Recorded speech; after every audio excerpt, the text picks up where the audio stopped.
I would like to start by asking you how, from a prominent retail banker, came to get involved with a government project? That's a great question. And the answer is, so having had 17 very happy and successful years at NatWest, I sort of jumped out of NatWest, and then I got picked up by the mobile phone industry as a kind of, please implement this idea we've already had, which was the first time in my life I'd ever been asked to do that, to be the sort of delivery man, to just deliver somebody else's idea. And then I get to do 2 or 3 things. So I'm now sort of effectively unemployed, but I'm the co-director of a think tank called the Centre for the Study of Financial Innovation. I'm on the board of Capital One Europe, and I then get asked to join a board in New York Investment Technology Group, which is an institutional stockbroker. So I'm doing these 3 things.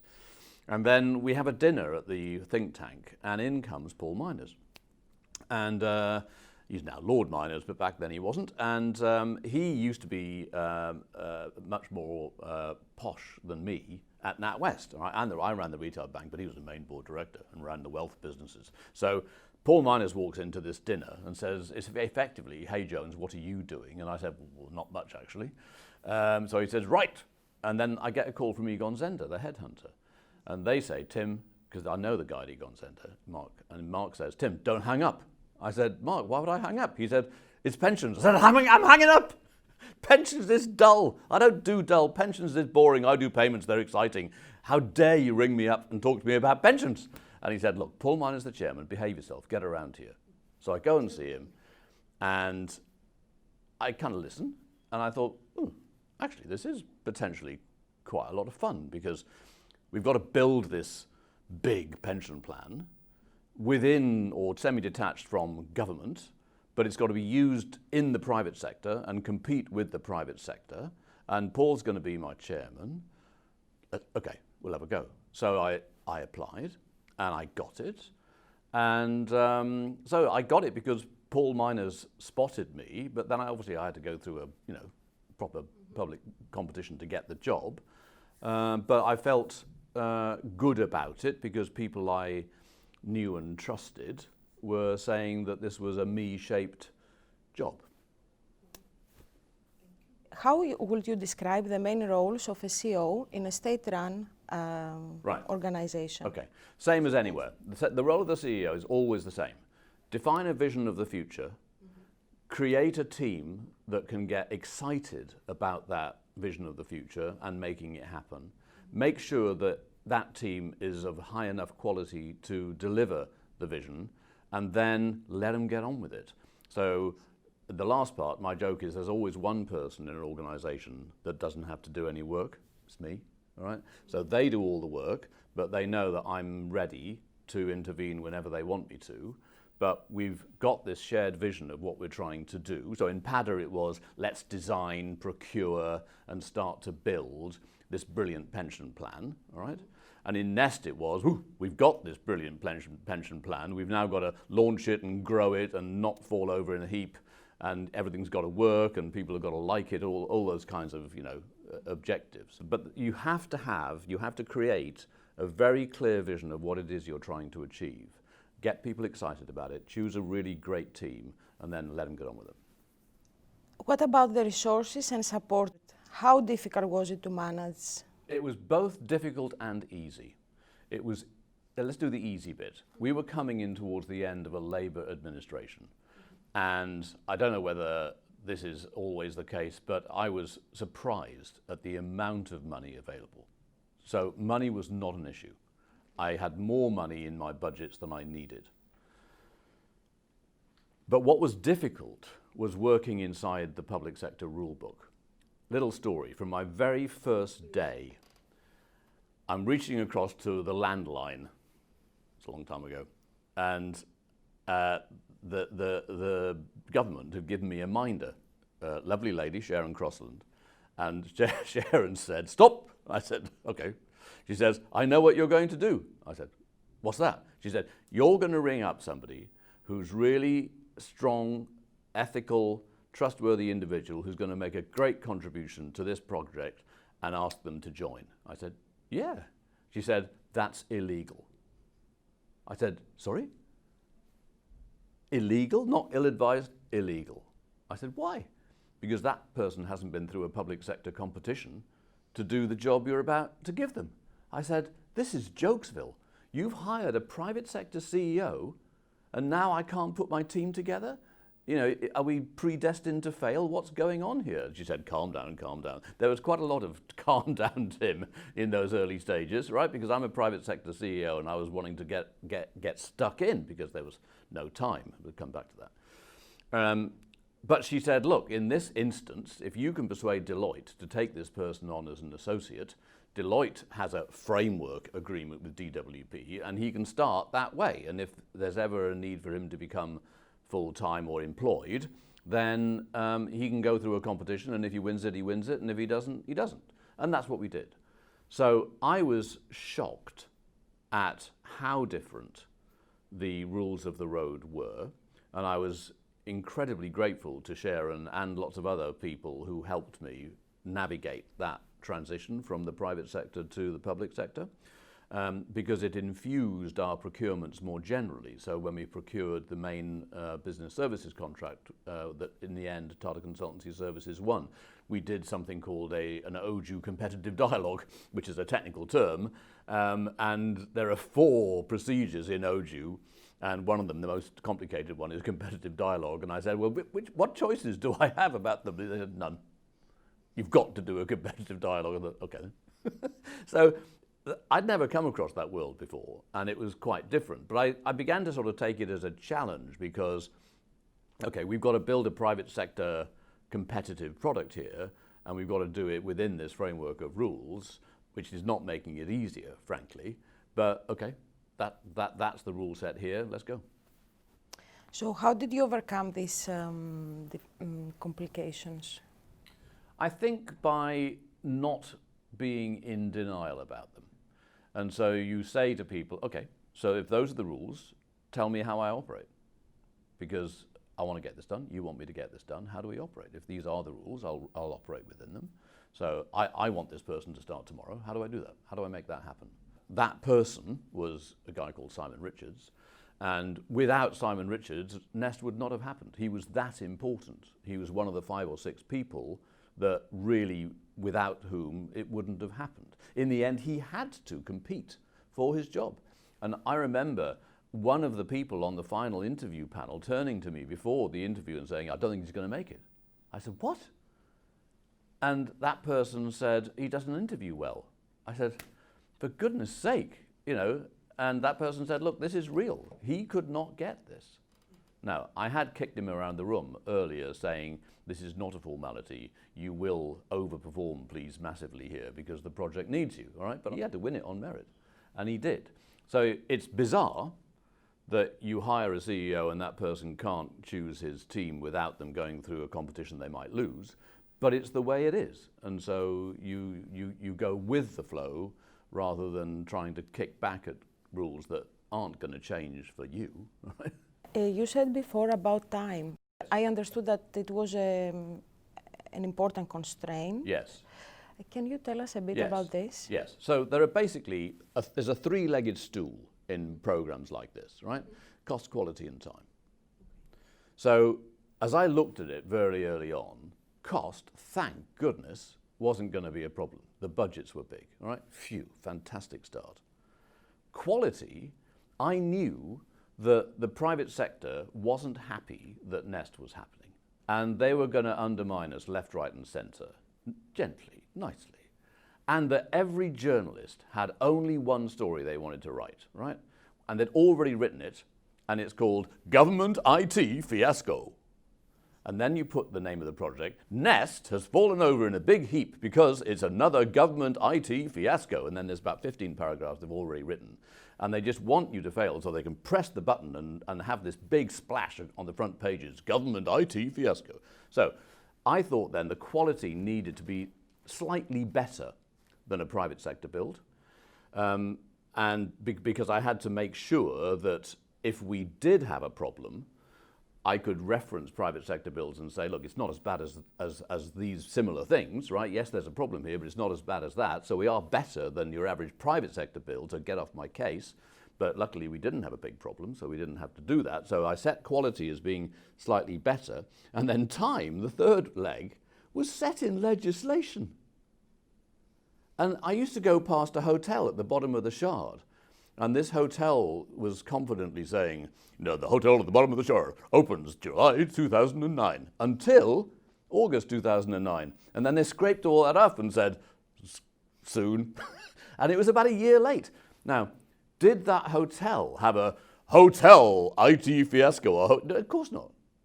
But would we have had one for being 3 weeks or a month late? Of course, because the minister would have had to go back to Parliament and say, sorry, can we have new legislation, please? So time was in legislation. So completely non-negotiable. Quality had to be higher than the private sector. So thank goodness there was enough money to make that happen, all right? And so I spent money, not stupidly, I still spent less than they gave me, but I said, right, I'm going to spend whatever it takes to create a higher than private sector quality product and get there on time. And we got there with 3 weeks to spare, which was, stupidly up to the edge, but at least we got there. And frankly, the functionality we delivered when we got there in autumn of 2012 was barely enough. But it was enough. So time was a big problem because there was a lot to do and was completely non-negotiable. So yeah, and then as you're doing this, you're learning that you can't do it in a private sector way. You're still trying to do everything you do in the private sector, but you're in this rule framework and you have to work within that. So let's move now on the specifics of Nest. Yes. There were two options on the table. Can you lead us through this decision? Essentially what happened was that the government, as I understand it, but you're going to have to find somebody who knows this better, the officials, all right? Ask Caroline Rooks. The officials basically allowed the private sector the option of doing this. So what is this? What's the problem? The problem is that if you're going to have your policy reach go right down to the smallest employer, including parents employing a nanny, and have all of those people caught by this legislation, it's highly likely that quite a bit of that small business, parents employing one relatively low-paid person, won't be profitable. That's the problem, okay? So how do you get the private sector to take on business that's unprofitable? So the government said, look, none of you want the unprofitable business, but we won't build this thing, the NPSS, if you agree to take the unprofitable business one at a time in a carousel. So you get an unprofitable bit, then you get one, and around. That's why it's called carousel. And consistently, the private sector said, no, we'll take the business that's profitable, and we won't take the business that's unprofitable. Right? And the last time this happened was in the Steve Webb review after the general election of 2010, where he had the whole thing back again, and he said to them, it's not too late to stop, I'd better ask Steve about this, but it's not too late to stop what was now named Nest, but you guys are going to have to accept a carousel, because we're not changing the policy intent. So, and they said, no, and repeated the same thing, right? And so it came back, Steve saying to me sort of September, October 2010, we've had our review, and the good news is, Tim, we want you to continue to the original timetable. And this was after stopping us for 6 months in the summer of 2010, right? Hilarious. Only somebody who's never delivered a big program could look you in the eye and say, great news, we want you to continue to the original timetable, having stopped you for 6 months. Or maybe I'm being naughty, 4 months, but at least 4 months, right? But there's another story about the procurement, which I should tell, that allowed us, we saw this coming, allowed us to duck and weave a bit around that problem. There were a number of procurements, but one stood out, okay? In the end, 600 million pound over 10 years deal with CCS to do business services, which includes all the IT. So the IT engines that run Nest and all of the call center and most of the middle office administration, tiny bits kept in Nest, but most of the administration, in a single big contract. And we competed that contract using an official journal of the European Union Competitive Dialogue, an OJU Competitive Dialogue, and we had a process that was due to finish in June 2010. And then we discovered there was going to be a general election in May 2010. And anyway, we had decided, that's me and Simon largely, had decided that we wanted to put pressure on the bidders because we wanted to be fair to them. It's a hugely expensive business to actually participate as a bidder. It's millions of pounds to participate as a bidder in one of these competitions, right? And we didn't want to sort of string people along and say, hey, great, continue in the competition when we knew they were toast, right? So what we were doing was giving them, we had 4 of them towards the end, and we were giving them feedback saying, you're light brown, or you're crisp, right? You're dead, right? So get out of here. And they did. They got out of there in the end. And in October 2009, TCS was the last man standing, the only person left in the competition, but we hadn't closed the deal. And the shadow, Steve Webb, the minister-to-be, when he was in opposition, said, Tata has padder over a barrel, right? Because we'd allowed them to be the last competitor standing. But we knew, and by the way, I'm biased now because I work for the Tata Group, and you have to recognize that. But the reason we allowed that to happen with them was we knew they were ethical, and that they wouldn't abuse their position of being the last person standing. But what we then did, because they were the last person standing, we then went to the government and said, we want to curtail this competition. There's only one bidder. We want to go through the process now of closing this off and sign the deal at the end of March 2010. And that means we'll be in ahead of the general election. That gave the government a problem because governments of the last government cannot tie the hands of a future government. So we had to structure the contract with a 6-month starting period, so which whoever won the May 2010 general election could stop it again in the autumn of 2010 if they wanted to. But we were allowed to close the competition. And I remember John Codling, who was the finance guy top finance guy at the DWP at the time, going in the critical meeting with Sir Lee Lewis, the permanent secretary, and saying, Lee said, I can't do his accent, but it's a lovely accent. This proposal is considerable. Which didn't mean it was big, it meant it was capable of being considered. I'd never heard the word considerable used in that context before. That was very funny. But John Codling is a genius, and we needed John's support because he was advising his permanent secretary that it was okay to consider foreshortening this competition and closing it at the end of March. Having closed it at the end of March, we were then able to work through the period through the summer of 2010 where we had predicted that the new minister, whoever it was, would say, review, stop the music, not allowed to hire anybody, can't sign any contracts, right? And so we said, yeah, that's fine. Well, we didn't. We complained because I still wanted to hire people, but at least we'd signed the contract. So we were continuing to work with TCS through that summer of 2010, because we'd signed it in March. Yes, they had to go through a hurdle in the autumn of 2010 to get reconfirmed, but that was after Steve's review, and it did reconfirm everything, so that was fine. But had we not signed the contract in March and not been able to work through the summer, we wouldn't have hit 2012, right? You can't stop a program that's got a complex interdependent plan for 6 or 4 months and expect to hit the same timetable, right? That's not the real world. So we had managed to duck that review period that we could see coming with a new government. Why did you think this project reached a cross-party consensus and therefore you managed to continue? Right. So that's a very big question. You'll need to bring together answers from a series of people. So from my perspective, the core of it was the Pension Commission did a fabulous job in 2 dimensions. The first dimension is that their analysis of the problem was impeccable. But the second dimension, as important, so they got the answer right, but the second question, as important, was the way they took the stakeholder community with them was a model for how you do this, okay? And so what they did was they had 2 pension commission reports. The first one didn't go anywhere near a solution. It just drew people through the problem set to get them to agree that the problem set was the problem set, right? With loads of stakeholder engagement. And then, shazam, here's the answer. And in the second report, with loads of stakeholder engagement and consultation.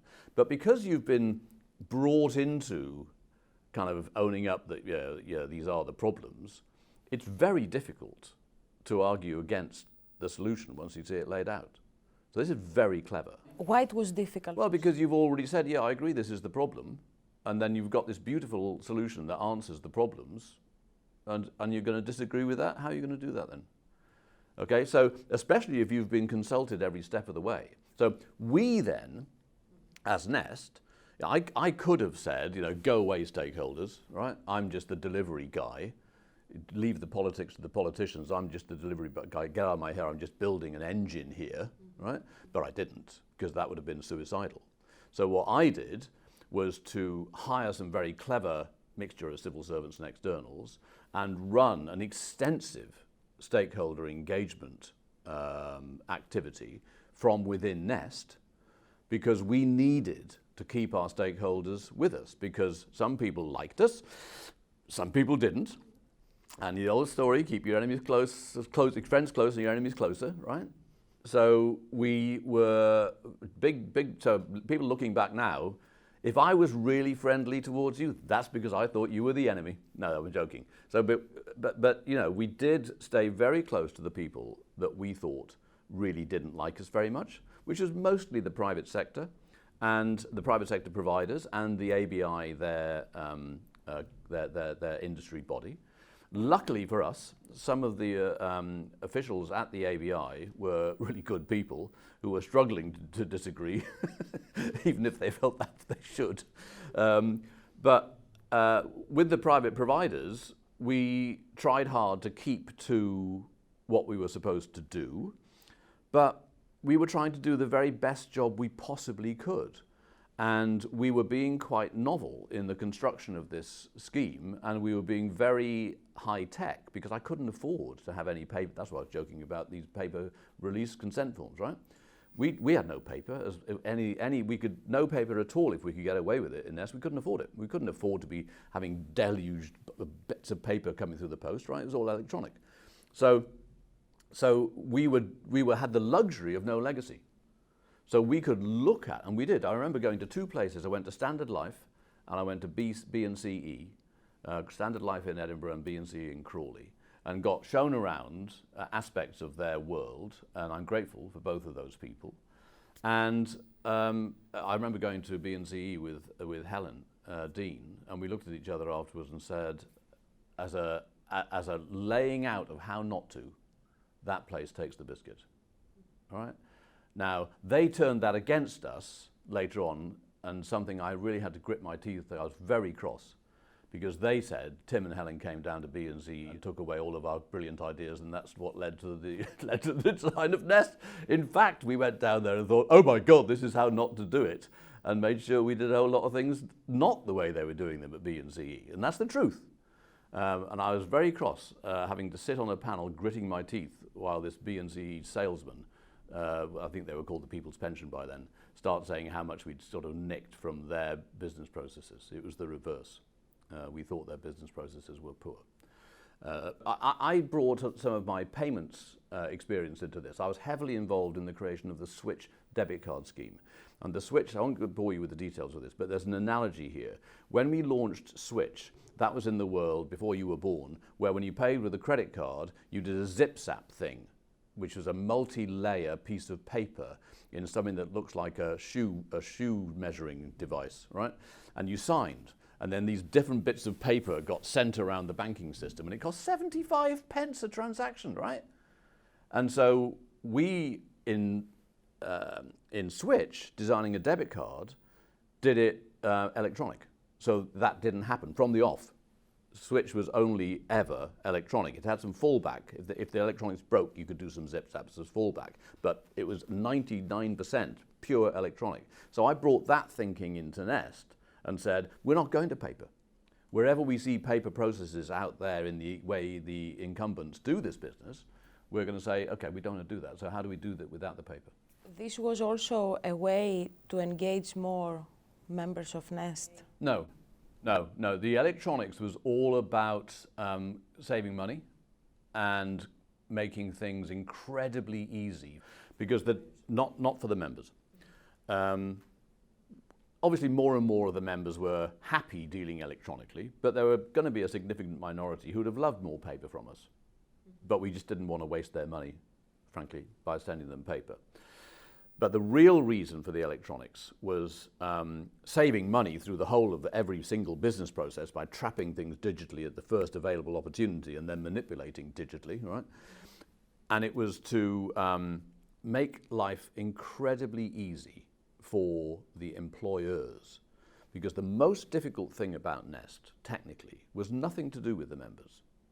The most difficult thing, and that had never been done anywhere in the world, was to bring in 1,000 new employers in one business day and then do it all again tomorrow. And most of these employers would be barely able to spell pension. And the example I used to use, because we were on Borough High Street, was the chicken cottage franchisee, newly arrived from insert country of choice. So this person has arrived from insert country of choice, has taken a chicken cottage franchise, is struggling with English, very good at chicken, right? They're on Borough High Street and they're knocking the stars out, and then all of a sudden they get this letter that their mum or somebody translates that says you've got to offer a workplace pension, and they're saying, you know, with barbecue sauce? So they haven't got a clue. So how do you get these people to successfully join a workplace pension scheme, 1,000 of them today, and then do it all tomorrow, without the 1,000 that you've had in today clogging your call centre up for the next 3 weeks as they say, I don't understand clause 35. So that was the difficult part of the design. And so, for example, we worked heavily with the payroll industry, so that you could sit in your piece of payroll software doing payroll, which they had to do, right? And then you could message out to Nest without ever going to Nest. You had to go once at the beginning to sign up. But once you'd done that, you could message out from the payroll software to Nest and get your answer back, so that you could work in the payroll software. We also created a system where intermediaries or accountants and administrators could manage a battery of employers, all electronic again, so that they could sort of outsource the bits they couldn't do for an affordable sum, if you're running a chicken cottage franchise, or a hairdresser's business, or a plumber's business, or a decorating business, whatever it is you're doing, that you're good at, but you're no good at pensions, right? That's most small businesses. So we could let them outsource it for an affordable price and have these administrators have this software dashboard through which they could, and we call that Nest Connect, through which they could then manage hundreds of, if not thousands, of employer customers. So we worked incredibly hard making this possible to do 1,000 employers a day. The third dimension of it was making the actual route through the software itself. If you came to the Nest website and just wanted to do it, we made that as easy as possible. And it went through iterations where we found out where people were struggling and we changed it. And so, you know, because you don't do everything right in the first time. So we were kind of improving it to make it as easy as possible. I would like now to go back to the pensions industry and the stakeholder management involved. Yes. So we said before that the main challenge actually for Nest is to balance unprofitable accounts to make one day Nest profitable or break even. And you told me that the industry didn't want this unprofitable account. So why Nest was a problem for the private sector? Right. So I'm going to be rude now about some people in the private sector, but hey, that's what happens.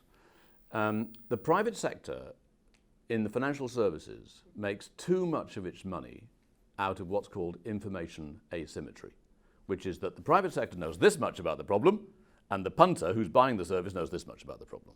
Okay? And that gap between what they know and what you as the consumer know can be exploited. And it is. And people end up paying too much money for their financial services products. And that money ends up being driven, it's a BMW 5 Series with golf clubs in the back, to a golf course where a whole bunch of people take out enough money to afford a lifestyle that involves BMWs and golf clubs, right? That is a caricature, but there's more than a grain of truth in that caricature. Now, the beautiful thing about Nest was, it was public sector, so none of us was getting wealthy, right? We were being paid what we were being paid, but we didn't own this thing. There were no incentives for us to kind of create value in any capitalist way here. And in law, it's being run under trust. And in trust law, it's very simple. You have a legal duty to act in the best interests of the members of your trust, who prospectively would be the millions of members of Nest. So it was our job in law to give them the best possible outcome, right? And there's a very famous case, Scargill v. somebody, which kind of went through this. Do trusts have to essentially largely work in the best financial interests of the beneficiaries of the trust? And the answer was yes. So we took that very seriously. And low cost, therefore, is driven into every aspect of the design of Nest, but not low cost at the cost of fund performance. So we were trying very hard to get a virtuous combination of low cost and high long run performance. And if you're going to interview Mark Fawcett as part of this, you need to talk to Mark about the design of the investment strategy. But I'll just give you one example. Often in an investment management structure, when you get towards the end of your life and you've got high volatility assets that you don't want anymore in your portfolio, you sell them out, all right? And somebody younger would buy, in a separate transaction, those higher volatility products because they need them, and they would then hold them until they don't need them anymore, right? We don't do it that way in Nest. I shouldn't say we anymore. Nest doesn't do it that way. What we designed was, when you came to the end of your use for that high volatility asset, we wouldn't sell it, there wouldn't be a transaction. It would be priced to market today and then transferred in the database to the younger person. So no transaction and therefore no transaction costs. All right? So that's just one example of how we try to minimize the frictional costs that just take performance away from people. And then the other thing that Mark will talk much more about more clearly than me is making sure that the members of Nest played the very smallest possible part in the management of their money, because we didn't think that was in their best interests, right? And we decided that we, as the Nest investment team led by Mark, we would be their super buyer. We would be their super user on their side by law. So we would do our best to do the best for them with their money. We would not have a rhetoric that says, hey, how much volatility do you want to take? Do you want high, medium, low? Do you want Eastern European, African equities? Do you want bonds that you don't understand? Do you want private commercial? And continued on page 94, right? All of that stuff of the rhetoric of saying you, the individual pension saver, need to kind of get on this journey to be a superstar investor, we believed, and I still believe, just utter rubbish, right? It makes you cannon fodder for Goldman Sachs. And we thought, no, we do not need our members to be cannon fodder for Goldman Sachs. We will take on Goldman Sachs. We will let a series of mandates that are very tightly defined, highly competed, extremely good value for money. Mark and his team will then be the sort of witches and sorcerers and magicians that brew up the right volatility at each stage of your life. And you will be the happy recipient of this well-designed but very low-cost investment strategy. And so this notion of, and it's the trust law really that was the real driver, that's what gives you such clarity. When you know you have a legal duty to act in the best interests of your members, you know you've got to strip out cost while retaining as much performance as you possibly can. And that was the design ethos. The members of Nest today, they have individual contracts. Yes. Their investment is done in a collective way. Yes. This is what you are saying, right? Yes. So it doesn't invite them to decide No. sophisticated No. risk return analysis. Well, exactly. So the employer takes no part, but the member takes no part, we hope. So we wanted them all to go into the default strategy because we felt that we were designing that to be in their best interests. And we did, because the research said we had to, we did provide some people with, so to provide all the people with some choices, but we actually went out of our way to make them look unattractive because they were. So we offered a higher volatility choice, right? And we called it higher risk. And we offered a lower volatility choice and we called it low growth. Because if you go for low volatility, you might think you're being safe, but you're not. You're guaranteeing to underperform inflation. Because there is no risk world out here. If you want to keep pace with inflation, you have to take well-judged risk. And there are people who don't like that. And so we didn't want those to act against their best financial interests by going into a low-growth fund. So we called it a low-growth fund. At the same time, the people that said, hey, I'm a bit of a BMW driver, I can do risk, I'm a bit of a flash kind of often guy, I want the higher volatility fund, right?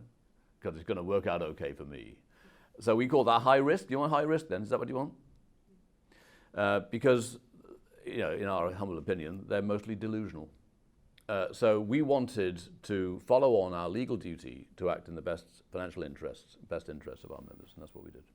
So they're all collective investments, but what we said was, because you're relatively similar people, low to moderate earners, blah, blah, blah, the core driver of need for you is your age.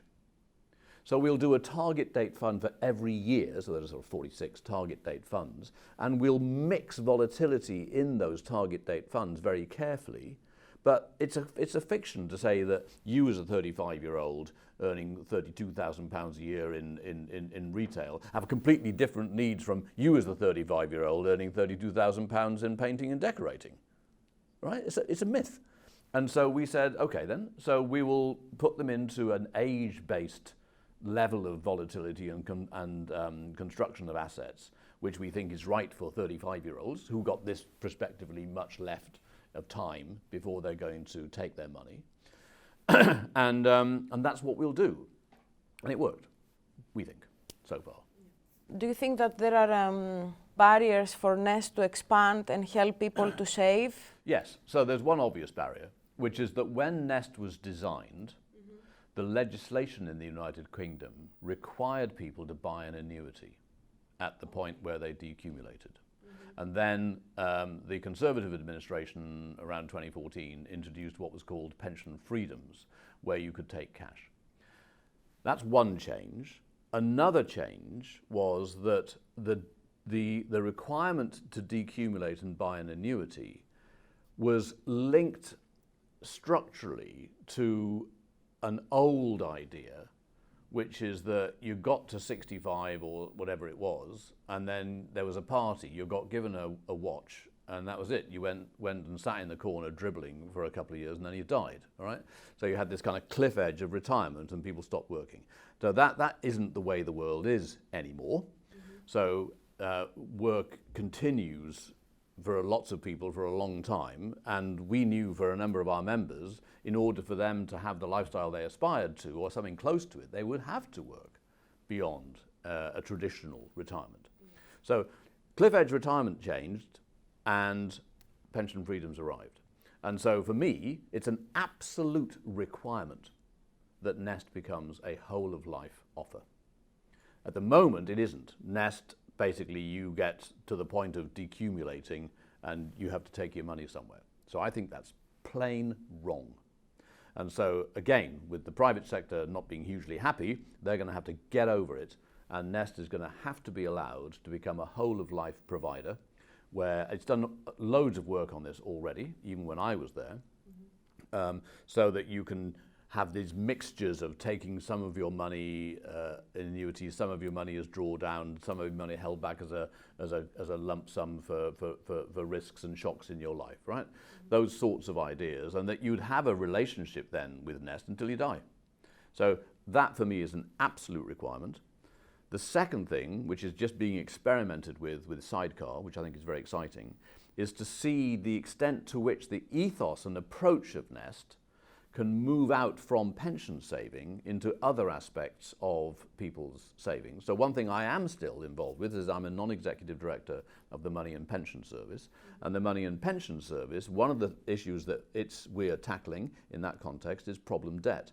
And the statistics about how few people in our country can put their hands on 500 quid to solve a problem like the central heating boiler exploding or the car needing a new gearbox or whatever it is, right? It's staggering. It's really bad news. So things like pension sidecar, where if you over contribute into the pension, it fills up this sidecar thing before the rest of it then goes back into the pension. I think it's a brilliant idea, and I'm going to be very interested to see how well that works. But the more general point is that the ethos of Nest, which is to introduce to people a trusted, not-for-profit, ideally trust law-based construct, can that be put more generally into savings products?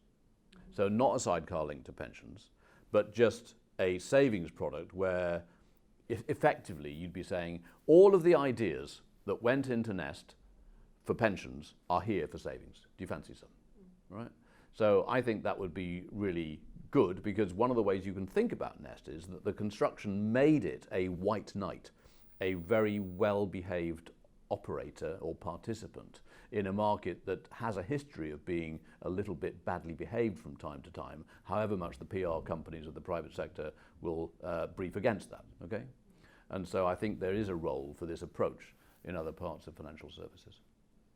A general question about the introduction of soft compulsion of auto-enrollment rather than a hard compulsion. Yes, absolutely. Why do you think this was the choice? Right.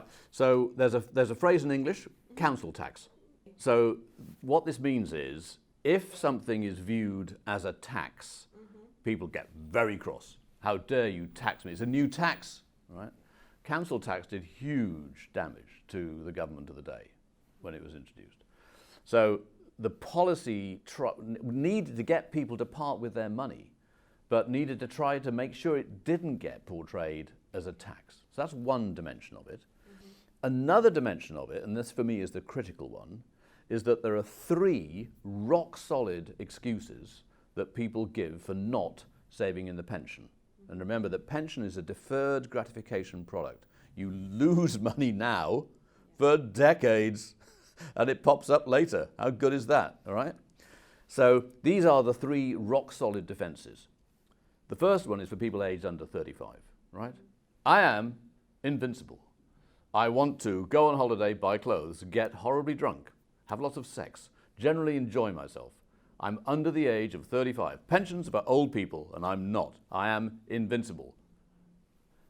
And then excuse number 2 is for people with families, typically between the ages of 30 and maybe 45, which is a variant of a comedic thing from television comedy in the UK a long time ago, called the price of beef. So this is the price of beef defense, which is, do you know how much it costs to bring up a family? I've got prams to buy, I've got clothes, I've got school. We can't afford to put money in the pension. We need every penny for today. Right? That's the price of beef defense. And the third defense is the it's too late defense, right? Which is for people 45 and up who haven't got a pension. And that is, I know I should have been saving into the pension, but it's too late. Let's go and have a drink. All right? So they don't want to confront the fact that they haven't got a pension, and so they go and have a Prosecco instead. Now, the interesting thing about these 3 defenses is they're all emotional. None of them are rational. And because maybe the second one's a tiny bit rational, but they're all got a lot of emotion in them. Any marketeer will tell you it's bad enough trying to go up against a rational objection. Going up against an emotional objection is almost impossible. Right? So why did people think that auto-enrollment, soft compulsion would work? Because underneath each of those defenses, there's a little voice that's saying, actually, I know I should be doing this. I can't know I should be doing this, right? And so the behavioral economists were saying, look, you've got to latch on to that little voice somehow. And so what you can do is change the default, because one of the major things is called framing in behavioral economics. One of the major things about a problem is, what's everybody else doing? So if you change the default, oh, everybody's in. Yeah, I'm in, but I mean, everybody's in, right? You change the default. If everybody's out, everybody's out, and you're asking me to go in, out come the defenses, right? So the default was changed to do nothing and you're in, which is a very strong message from society. This is legislated, right? We're saying, we the government are saying that all of you, you're all in. So the idea was that if this is naught, this is a needle, and they're going to go, how many people join if it's down to them? 30%, okay? Then not double jointed. So that's everybody in. How many people will jump out if they are put in, but they have a choice of coming out? 30%. Okay? So you're going to move the needle from 30 to 70, same people, same wealth, same attitudes, by changing the frame from do nothing and you're out to do nothing and you're in. And in fact, it went from 30 to 95. Spectacularly successful, because the little voice was with people. And by being given an excuse that all they had to do was nothing and they'd be in, the little voice so far has triumphed. And I think it's brilliant, because anybody that says, you might get some right-wing libertarians that would say it's an assault to individual freedom and choice. Yeah, okay, get over yourself. It's in these people's best, all of our best interests, right? And so I think it's very exciting and ethical use of behavioral economics. It's very easy to be unethical with behavioral economics because it's so powerful. For example? Well, you can, I'm not going to reference what this is. There's one experiment I've seen where it was done with hospitals, and you put hospitals, how far is it from my home, what's the overall mortality rate, what's the success rate for this operation, and all the rest of it. And you line them up in hospital 1, 2, 3, 4, 5, and then the criteria along the side. Which hospital do you think people choose? The closer one? Yeah, no, it's the one in the middle. The one in the middle of the 5 columns, right? So you've framed the outcome with the layout of your choices on the piece of paper or the screen, right? That's how powerful behavioral finance, behavioral economics and framing is. So you've got to be careful. You don't want people framing the most expensive, least value product by putting it in the middle. Okay? So this stuff is powerful, but I am very comfortable with the way that behavioral economics has been used in auto-enrollment. And last question. About the flat rate state pension, this reform has helped people to save and not to opt out from, yeah. Okay, it's another big topic, yeah. But let me give you my perspective. Yes, please. The biggest need for the flat rate was to stop criticism of the workplace pension reforms, because if there was a means-tested state pension, the risk was that by saving in the workplace pension, you'd end up with more wealth, which meant you'd do worse on the means test, so you'd get less from the state pension, so it didn't pay to save. And this is called the pays to save debate. Mm-hmm. So as long as it was a means tested, which means wealthier people get less, poorer people get more, that's what means testing does, okay? If there was going to be means testing of the state pension, then it risked that there was a risk that it wouldn't pay to save. I'm the good person, I've done all this saving, and look, I just get less from the state pension. Why did I bother? All right? And that would have called these reforms into question. And so by moving to a flat state pension, which Steve Webb argued for extremely powerfully, and to his eternal credit got that done, that meant that the pays to save debate went away. Because we could say, no, there's a flat state pension, this is extra. If you save more money over here, you'll get it. And the clarity and simplicity of being able to say that unequivocally was central. Because you can't get people to put money away for 30 years, which they kind of don't want to do anyway, if at the end of the 30 years they might as well not have bothered. Because the people that didn't put the money away get more from the government. So this was a critically important debate to say to people, flat rate state pension means it will pay to save in the workplace. You will be better off than the equivalent person who doesn't save in the workplace. And if tomorrow this will change, do you mean that the message that you just explained to us will not be clear anymore? There's always a risk. So part of the problem with pensions is that politicians don't seem to be able to leave it alone. So they keep on changing it, right? Pensions are 40, 50-year products. So what happens? They change it every 3 or 4 years. Great. Well, it's not great. So I'm a great believer in simplicity. And I think that the interaction, even now, between the pension system and the benefit system and the tax system is a disgrace. It's so complicated. And the kind of marginal rates, effective marginal rates that you get as these 3 complex zones interact for you as a person, right, is far, far, far more complicated than it need be or should be. And the recent introduction of the contribution taper for wealthier or higher paid workers, I think it's just classic policy mistake. Now, I would never employed to be a policy person, but I know what I think, and I think it's a classic mistake created by people far too clever for their own good, who don't realize the damage they're doing in setting up this complexity and these interactions. So for me, simplicity is the watchword, and being able to say to people that your extra saving here will be worthwhile compared with the person that doesn't save is very powerful, and you surrender that at your extreme peril. Would you like to add anything else? I think the construction of the Turner Commission was really clever. You have 3 people there.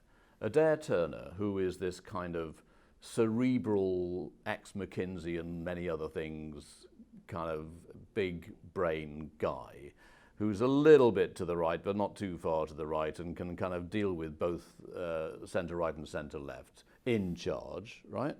And nobody's going to take Adair on without being super briefed because he's that clever. So a great guy to be in charge. Then you have Jeannie Drake, who is clearly left because she's a trades unionist, she's now working Labour peer and all the rest of it. Again, brain the size of a planet, right? You do not take on Jeannie Drake unless you're super well briefed, because you know she'll have all the answers backed up. And then you've got Professor Sir John Hills from the LSE, a third brain the size of a planet with all of the academic knowledge and expertise.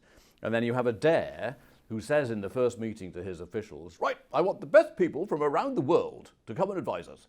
And the officials are saying, well, don't you mean the UK? He said, no, I'm Adair Turner, I mean the world. And so they reach out to the center of thinking in these areas, which is North America.